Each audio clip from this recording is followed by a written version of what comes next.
Então, ele se tornou um Faria Limer. E é o filho de vó mais querido do Brasil também, né? Eu acho que o Franco tem um papel dele, não é o papel do Fausto.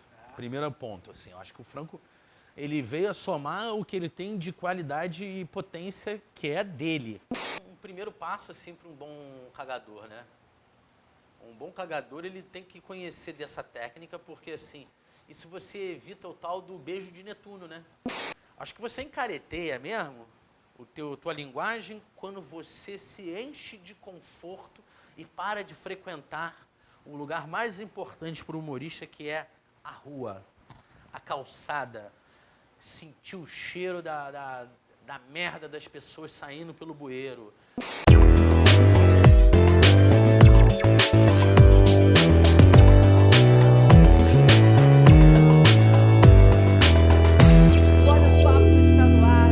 Todos muito bem-vindos a mais uma edição do nosso podcast, que você sabe bem, é gravado nesse bar tão sensacional de São Leopoldo, o nosso querido Rocket Club. Já com um cenário novo, vocês viram no episódio anterior, aos pouquinhos nós vamos aproveitando tudo que esse bar proporciona aqui para nós. E antes de passar a bola para o nosso convidado, vou fazer aquele pedido super necessário para vocês que se inscreve no canal, dá o like e ativa a notificação para que esse algoritmo entenda que nosso conteúdo é relevante, que vale a pena eles seguirem tocando ficha e que nós também dispor um pouquinho da nossa energia por aqui. Eu sou o apresentador Matheus Beck, você sabe muito bem, temos aqui Anderson Cabelo nas câmeras, temos o nosso querido Guilherme Biteco na produção e, obviamente, o ídolo Paulinho Czerniak, que abre as portas desse ambiente tão sensacional para a gente trocar essa ideia aqui. Dessa vez com esse cara que meu coração tá até batendo um pouquinho mais forte, assim, porque é um dos ídolos, eu acho uma palavra muito forte, mas eu acho que ela se encaixa com o querido Felipe Fagundes Torres, conhecido por muitos como Bossa. Cara, como Bossa, como Charlinho, como Linhares, como agora Sargento Paludo. Tenho bastante alcunhas aí e apelidos, né? É verdade. Adquiridos aí em 23 anos de fanfarra.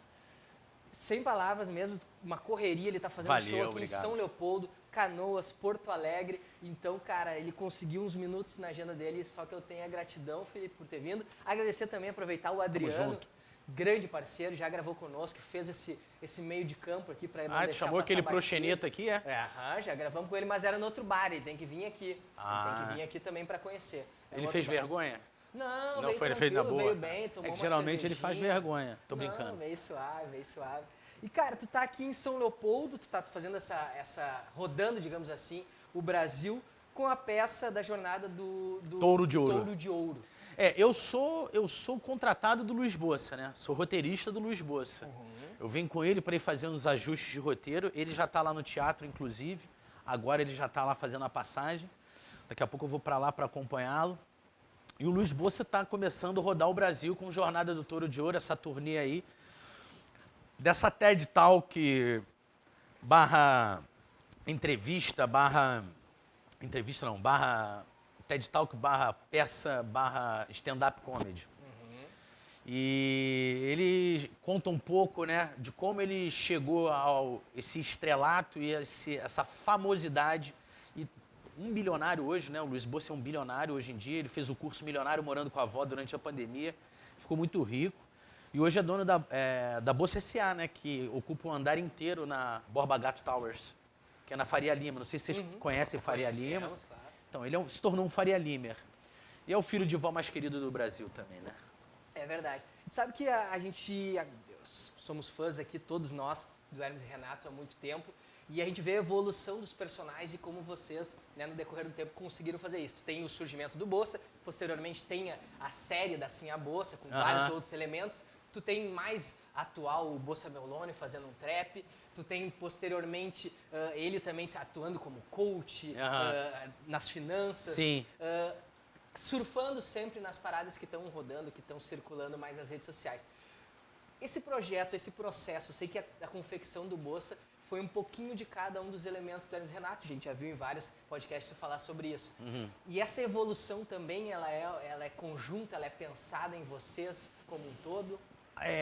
Mais ou menos. Obviamente, o ímpeto de fazer essas, vamos dizer, mudanças no personagem acaba sendo meu, né? Em alguns casos, tivemos uma participação aí, principalmente do Franco comigo, desenvolvendo alguns roteiros desse período que eu vou dizer assim, mais autônomo do personagem. Mas vamos dizer assim, esses upgrades, esses updates do personagem são mais uma responsabilidade minha mesmo, entendeu? E principalmente o projeto de sair com ele para rodar pelo país com essa peça, entendeu? Transformando vidas e mudando o mindset das pessoas. Esse ímpeto de querer fazer essas alterações, fazer essas intervenções e fazer essa atualização do personagem acaba sendo um pouco de quem faz o personagem, né? Acaba sendo um pouco isso. A gente que acompanha, né, de uma forma mais distante, somente como fã, como consumidor do conteúdo de vocês, acompanha todo aquele processo de MTV, posteriormente, né, no Legendários também. Sim. E aí teve a situação da perda do Fausto, uma pausa natural, né, nos processos. E eu vejo e sinto, assim, de consumidor que está mais próximo de vocês agora também nas redes sociais, de que um tempo para cá vocês voltaram a ter uma produção de conteúdo mais forte ainda. Tu tem o podcast também que passa na Amazon Sim. Prime. É uma parada que vocês, uma construção com o Franco também, que eu vejo mais atuante dentro, fazendo também Sim. um papel muito parecido que o Fausto já fazia. Esse desenvolvimento, essa Eu acho que o soma- Franco tem um papel dele, não é o papel do Fausto. Primeiro ponto, assim, eu acho que o Franco ele veio a somar o que ele tem de qualidade e potência que é dele. Ele não tenta fazer o que o Fausto fazia, a gente também não busca dele isso. A gente ter perdido o nosso líder, né, foi realmente uma coisa que mexeu muito com toda a estrutura do grupo, né? E a gente teve que se realinhar e o Franco foi importante pra caramba nisso tudo. Mas não só o Franco, foi o Adriano, o Marco, inclusive o D'Artagnan do grupo, que é o Bruno. E a gente teve que se adaptar a uma nova condição. E a produção aumentou, por incrível que pareça, na pandemia, né? E logo depois da pandemia. Porque a gente vinha produzindo muito pouco para o YouTube, né? A gente rodou até bastante com a peça, fez a temporada do FX sem o Fausto, mas ela era ainda um reflexo do trabalho dele ainda, tanto que ele chegou a participar da temporada do FX, né? Mas depois da pandemia que a gente aumentou mesmo a produção. Sim, e tu falou, eu estava ouvindo, acho que o podcast de vocês no Inteligência, tu e o Bruno que estavam, correto? Acho que Foi eu e o Marco. Tu e o Marco. E ele falou justamente sobre essa peça, ele ainda tinha coisas, roteiros escritos pelo Fausto, né? Na verdade, a gente começou a escrever com o Fausto a peça.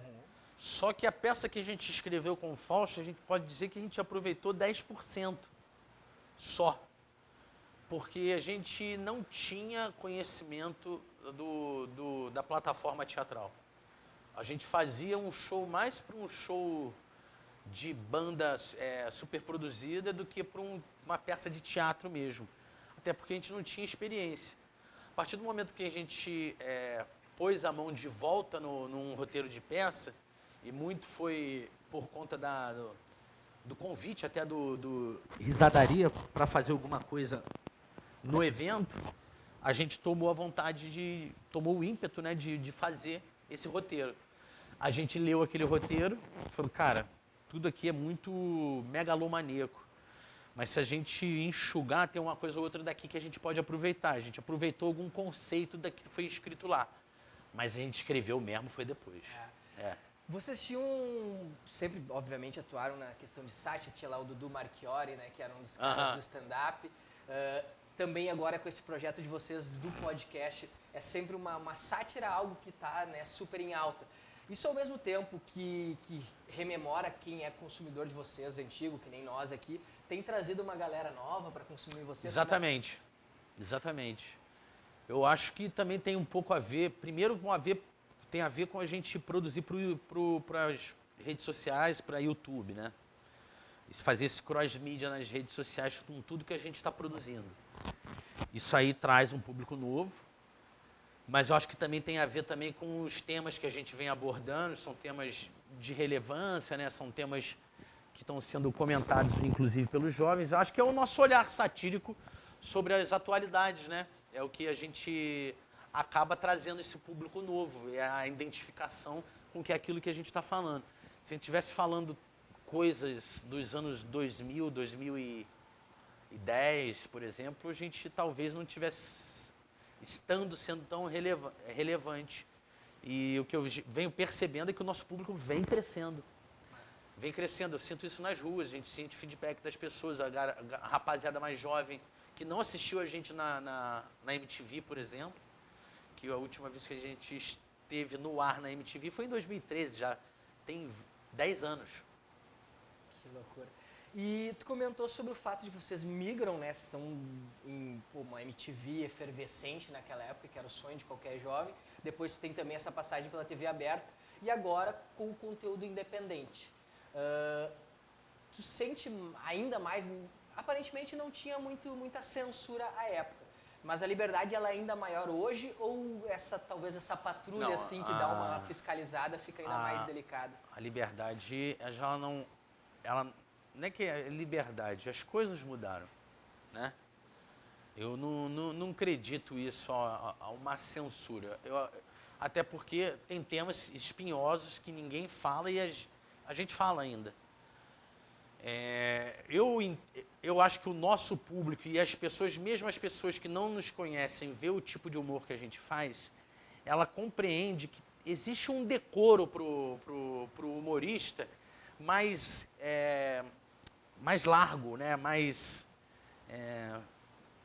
tolerante. E quando as pessoas percebem que você está fazendo isso com honestidade, elas não tentam policiar. Óbvio, né? Se você estiver cometendo um crime de injúria racial ou um preconceito muito explícito, sabe? Isso tudo vai te trazer problemas hoje em dia, que não traria antigamente. Mas isso eu não acho que é censura. Eu não considero que é censura.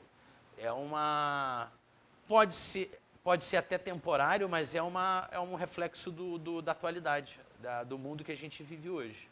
A gente estava conversando no carro ali antes, né, sobre as naturais mudanças que o transcorrer da vida nos afeta. A gente amadurece, tu acaba não sendo o cara mais maluco que era antigamente, né? E ao mesmo tempo, que nem tu falou, atribuídos numa realidade que hoje já é bem diferente. Tu sente vocês mesmos já se polindo e já conversando sobre as paradas, no sentido de, cara, isso aí não precisa, mano, não vamos fazer essa parada. É óbvio, né? É óbvio, porque assim, como eu te disse que as coisas mudaram, a gente tende a ter reflexos criativos parecidos com aqueles que a gente sempre teve. Mas aí, hoje, aquilo que era às vezes conversa de mesa de bar e a gente punha no ar, na TV, hoje em dia precisa ter um certo cuidado. Tem certas coisas que tem que ficar numa conversa de mesa de bar. Entendeu? Certos tipos de comentários, certas piadas. Elas infelizmente, elas não vão não vão ser bem recebidas por quase 90% das pessoas. Vão rir 10%, mas o que adianta 10% rir para 90% chorar? Entendeu? E assim, o humor é muito extenso, né? Você tem... assim, eu acho que nada é pólice. Tudo pode ser brincado em cima. Não acho que não tenha que ser censurado. Mas o bom senso nos diz, e a ética principalmente, nos diz as coisas que a gente deve ou não fazer e como fazer. Isso é uma coisa pessoal, não é uma coisa estabelecida num senso coletivo. Isso é uma coisa que cada um tem o seu, né? Bom senso e ética é igual bunda, cada um tem o seu. E a galera, quando a gente toca em assunto de censura, de liberdade, vem à tona aquele papo antigo de politicamente incorreto, que talvez a gente poderia enquadrar aquele princípio de trabalho de vocês. Mas não é uma bandeira que tu carrega, daquela história de, às vezes meio, o mundo tá chato, ou coisas desse gênero. Eu procuro não me ater a esse tipo de pensamento, porque eu acho que, primeiro, ele é limitante, reducionista. E também começa a criar um conflito interno contra o restante das pessoas, né? Você fica com ódio do que elas pensam, do que elas se incomodam. E eu acho que assim, eu não faço nada para incomodar, sabe? Às vezes eu quero criar um incômodo com o tipo de humor que eu faço, mas eu não quero que as pessoas fiquem com uma sensação de repulsa, por exemplo, ao que eu faço, entendeu? Portanto, assim, eu acho que é mais fácil a gente ir testando esses limites e tentando, às vezes, até esgarçar ele um pouco, sabe? Para que o tema, pelo menos, possa ser discutido, né? Mas esse negócio, o mundo está muito chato, isso aí vira uma coisa meio de velho reclamão, entendeu? Então, eu já tô velho, reclamão não. Voltando a falar um pouquinho do Bossa, essa peça que tem outros atores, né? São quantos ao todo que participam do show? Na verdade, sou eu e o diretor, o Mário Matias, mas ele faz uma participação ali que é meio segredo. Ah, e tem mais uma atriz que também... Também é segredo. Também é segredo. E não é um stand-up exatamente. Obviamente a gente tem uns punch ali de piada, né? No texto, que remetem a um estilo de stand-up. A forma como eu me apresento está mais para uma palestra motivacional do que para um stand-up. Mas a gente tem os punches de piada em dados momentos que vão lembrar o stand-up, entendeu? Então ele é um híbrido. E tem também pensamento de vocês de retomar as peças do grupo de forma Sim, não, completa, a gente só não está tendo pedido da peça, mas... Mas tá a gente está rodando. Mas ela a gente vai voltar a rodar com ela. Sim. Vocês têm feito produções também, além do podcast, tem previsto alguma coisa mais cinematográfica, tipo rolou o Sim a Bolsa lá atrás? Ou série ou filme tem. A gente tem alguns projetos, mas como nesse exato momento ele está na mão de uma grande empresa, eu não posso falar por questões de confidencialidade. Sim. Mas são um projeto de série e um projeto de longa-metragem. Longa-metragem. O Adriano, quando gravou com a gente ainda gravava no Raca, um outro bar aqui de São Léo também, ele comentou sobre o fato de que durante a pandemia, né, principalmente, pausou as apresentações, né, tivemos todas as outras questões que a gente já comentou no início, e que ele se dedicou a fazer roteiros também, trabalhou na direção e produção de outros conteúdos que até nem eram voltados para o Hermes e Renato. Tu também tem trabalhos que fogem do Hermes e Renato, fogem do humor, outras paradas que a galera nem tá ligada muito, outros negócios, sei lá. Fugir do humor eu não fugi ainda muito não, até gostaria de fugir um pouco, mas não fugir do humor, mas que eu tenho projetos paralelos ao Hermes, eu tenho alguns, mas são todos eles no humor. Eu sou ator também, né? Pode não parecer. E eu faço bastante longa-metragem, bastante série. Tem algumas que já estão exibidas, tipo Alto Posto. E longa-metragens tem 2 aí que estão em cartaz, né? Tem o Abestalhados 2, que agora está na Star Plus. Estava no cinema, está na Star Plus. E meu Deus, Nas Ondas da Fé, com Marcela Diné. Esse também estou no elenco, então eu faço bastante filme. Tem mais de 11 longa-metragens já filmadas e séries eu já fiz bastante também. Tenho feito bastante. Alto Posto agora estreia, até o meio do ano estreia a 2ª temporada. Meu personagem cresceu lá, o Sargento Pérez, é um miliciano agora. Fora isso, eu produzo também eventos lá em São Paulo. Vou começar a produzir uns eventos lá no Circuito de Humor. Trabalho pra caralho. Coisa boa, coisa boa. E a gente estava falando, eu citei sobre a participação tua no Inteligência. Tu já circulou pelos maiores podcasts ali que estão no centro do país, né? Que são os caras que puxaram essa frente. Eu sempre digo, às vezes a gente aqui no Sul, a gente é um pouquinho atrasado. A parada chega um pouquinho depois aqui. Né? Ainda não tem muitos conteúdos nesse sentido com o tamanho que tenha, sei lá. Nem precisa chegar num Podpah, no Flow. Próprias meninas do Vênus e outros tantos. O Vênus eu nunca fui. Nunca foi? Não. Ó, tá aí uma. Foi o cara do Coldplay lá, né? Gravou essa semana com as meninas. Que foda, né? Legal, né? Que legal. E aí tudo isso tu acha que também fomenta, que eu tenho visto uma troca muito grande da galera, né? Tu vai no outro podcast, tu tem visto um espaço maior para o conteúdo independente em função também desse ramo? Eu acho que os artistas, eles vão depender cada vez menos da grana das emissoras, das gravadoras, já nem digo, mas até mesmo do YouTube. Até mesmo do YouTube e das monetizações. Acho que os artistas vão começar a se produzir e ter o seu próprio espaço, cada vez mais, de financiamento junto à sua rede de fãs. Isso vai começar agora a ser uma tendência. E aí essas redes sociais que antigamente entregavam bastante a gente, né? Distribuíam bem o nosso conteúdo e agora querem dinheiro para distribuir, elas vão se tornar aquilo que eles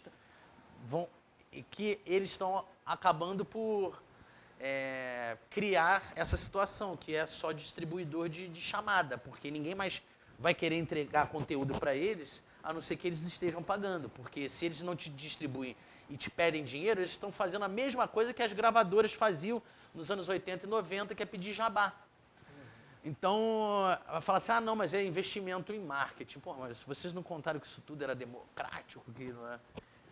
E não é, na verdade não é. Eles não vão entregar teu conteúdo para as pessoas se você não pagar. E as pessoas vão começar a usar esse espaço para trafegar a gente para dentro do seu próprio Flix. Eu acho que essa é uma nova tendência. Já tem muita gente fazendo isso, né? O Arthur Petri está fazendo com uma questão de assinatura. Quem mais? O Whindersson. A galera está querendo juntar os dados dos seus fãs e colocar eles para dentro do seu hub, cara. Da própria plataforma que os caras criam. Exatamente. E aí você passa a depender cada vez menos das majors, né? Das grandes empresas. E também é o jeito de não ficar na mão dos caras, né? Esses dias a gente entrevistou o Potter, que é um jornalista aqui do Rio Grande do Sul, da Rádio Atlântida, da Gaúcha, também o Gustavo Berton, que é da ESPN, e eles falaram sobre isso, que às vezes a gente se assusta, né, porque, a Instagram já não tá bombando mais, é o TikTok, mas talvez a gente não seja a geração que consiga fazer uma parada exatamente pro TikTok. Mas o TikTok não é tão diferente do Instagram se você imaginar que o Reels é TikTok, né? Né? Obviamente não precisa ficar fazendo dancinha, mas se quiser fazer também faça. Nada impede. Se quiser se adaptar e fazer dancinha, faça dancinha, mas eu acho mais... É que assim, o se adaptar não é fazer igual a quem dá certo naquela plataforma. O se adaptar é achar o teu conteúdo dentro da plataforma, né? Porque eu acho que o grande erro é esse. A gente, às vezes, quer reproduzir aquilo que deu certo, só que não tem a ver contigo. Aí, realmente, não vai dar certo. Mas a plataforma em si, por exemplo, eu acho o TikTok fantástico, porra. Eu não consumo tanto, mas eu acho fantástico, porque... primeiro, é o que está dando a oportunidade de você entregar para milhão. Nos outros, não estão te dando a oportunidade. Então, já tem que achar ele legal. Segundo, porque é novo, é uma oportunidade, as pessoas... olha, não precisa investir tanto. Eu vejo uns garotos fazendo vídeo, tipo os nossos no início de carreira, o cara sozinho faz todos os personagens. É tipo o Ed Murphy, os filmes do Ed Murphy. É legal pra caralho, o moleque arrebenta. Como que é o nome dele, rapaz? Queria lembrar agora o nome dele. Eu gosto de citar essas referências dessa molecada. Eu vou achar, só abrir até o TikTok aqui. Procurei. O moleque é um mineiro, cara. Ele faz os sketches dele. O algoritmo vai te entregar ele agora. Vai, Ele tá ouvindo a tua aposto. voz. Ó! Filha da mãe. Leozinho, TTK. Leozinho TTK. Olha que desgraça, né? Eles ficam captando tudo no telefone. É esse moleque aqui, ó. E tá bombando, muitos seguidores. Leozinho. Olha lá, 3 mil comentários, irmão. Caceta. 70 mil likes. Meu Deus. Isso aqui ele era novinho, ó. 10 milhões de 10 seguidores. milhões de seguidores. Apenas. Caralho. 151 milhões? 151,7 milhões Milhões de curtidas. likes. Caralho. Então, eles entregam. E é orgânico. Né? Agora, no restante das redes sociais, hoje em dia, orgânico nem banana. Nem banana eles dão. Então, eu gosto do TikTok, eu acho que dá pra você, por exemplo, o conteúdo do Hermes e Renato, dá pra ir no TikTok, porra. É só fazer o corte, reenquadrar pra Vai estourar na tela. né, pro... E é uma Pronto. plataforma que vocês estão utilizando? Pra ou- caralho. Cara, às vezes viraliza umas coisas lá que a gente nem imagina que pudesse viralizar, entendeu? Antigo. Esses dias o Joselito deu uma linguiçada na cara numa gravação do nosso amigo lá, a gente pôs essa porra, e o cara chega no churrasco com a linguiça e fala, pô, tu só traz linguiça, e peida. Bateu 1 milhão em poucas horas. Caralho. É muito rápido assim lá. Isso é ótimo. Então não te assusta isso aí. Cara, eu queria falar uma parada meio Léo Dias agora, né? Porque durante um tempo eu vi que tu dividiu ali no teu Instagram também o fato de ser pai e essa parada mais da família e tal. E queria falar que tu falasse como que mudou na tua vida, assim, essa parada. Mudou tudo. Mudou Um tudo. pouquinho do que nós falamos no carro ali, de tu estar mais Mudou centrado. tudo, é, mudou é tudo. disso aí, é disso aí. Eu acho que eu ter sido pai com 39 anos foi a melhor coisa que pudesse acontecer. Primeiro para minha filha e para minha vida foi uma maravilha, uma bênção a entrada da Mia, mas obviamente também da minha esposa, né? Minha esposa, eu tô casado já vai fazer, ano que vem vai fazer 10 anos que eu tô casado.